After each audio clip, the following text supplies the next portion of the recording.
এখন এটাকে একটা বিয়ে বাড়ি মনে হচ্ছে। মা তোর সাথে কথা বলবে। আপনি আসলেন না কেন বলেন তো?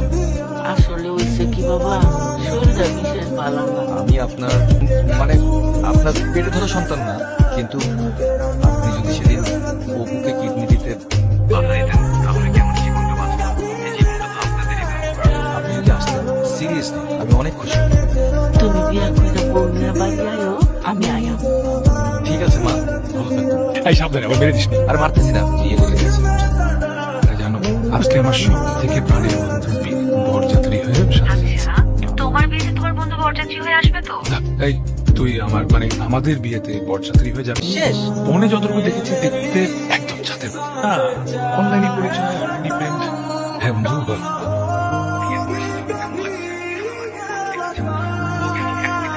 কিভাবে শুনছিস? একটু পরে বিয়ের অনুষ্ঠান শুরু হবে, তখন দেখিস।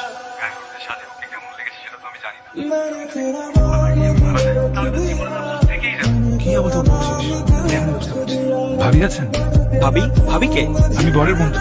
আমার বন্ধুর বউ তো আমার ভাবি হবে। আসতে বলো। আসুন, আসবো? প্লিজ আসুন।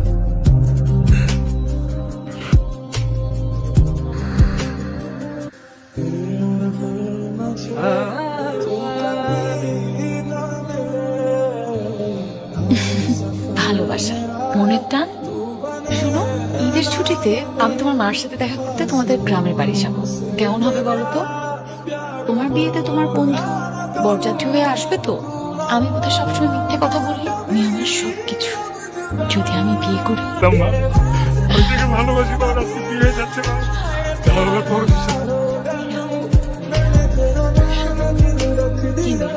অনলাইনে নামে বেনামে কতগুলো ছেলের সাথে প্রেম করছো, আর কতগুলো ছেলেকে তুমি ভালোবাসার ব্লাড দেখিয়ে বলেছো তোমাকে বিয়ে করতে।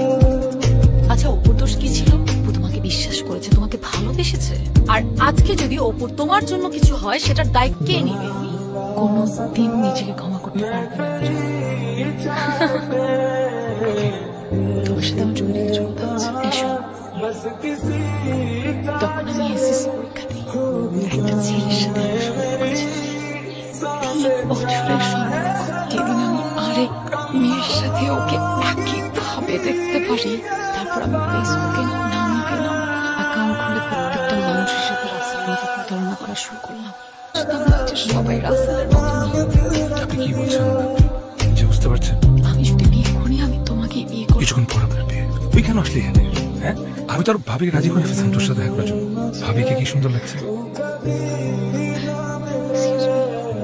এবার ইচ্ছে পূরণ হয়েছে তো, এখন চল কবুল বলে ভাবিকে অপমান। আমি যদি বিয়ে করি, আমি তোমাকে বিয়ে করি। কি হচ্ছে?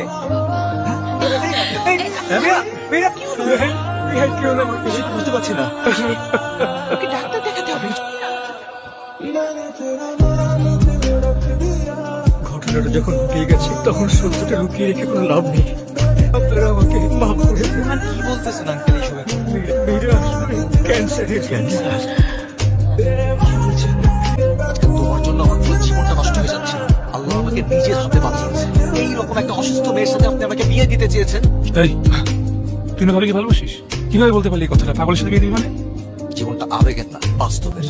শখ তাদের মেয়ে সংসার করবে। একটা মানুষ যদি এক সেকেন্ডের জন্য বাঁচে, তার শখ পূরণ করার অধিকার আছে। আপনার মতো একজন সম্মানী লোক এমন একটা জঘন্য কাজ করতে পারে, এটা ভাবলে আমার লজ্জা হচ্ছে। এখনো বসে আছি। শেষ পর্যন্ত দেখে তারপর চল। মাঝে মধ্যে তো আবেগের কথা না একদম ভালো।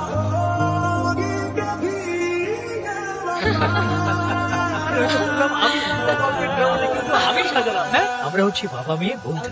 ও যখন আমাকে বললো তোমাকে পছন্দ করে, বিয়ে করতে চায়, তখনই ছাড়া আমার আর অন্য কোনো পরিকল্পনা ছিল না। আমি মীরাকে বিয়ে করতে পারবো না। আমি খুবই সাধারণ একজন মানুষ। আমি তোমাকে কিছু দিতে পারবো না। আমাকে মাফ করে দিন। আপু, যাদের দেওয়ার অনেক কিছু ছিল, তারা আমাকে কি দিয়ে গেল? আপু, আমি শুধু ওকে একটু স্থান চাই, কিচ্ছু না। বরযাত্রী হয়ে এসে নিজেই বড় হয়ে যাবো, এটা কখনো স্বপ্ন চিন্তা করিনি।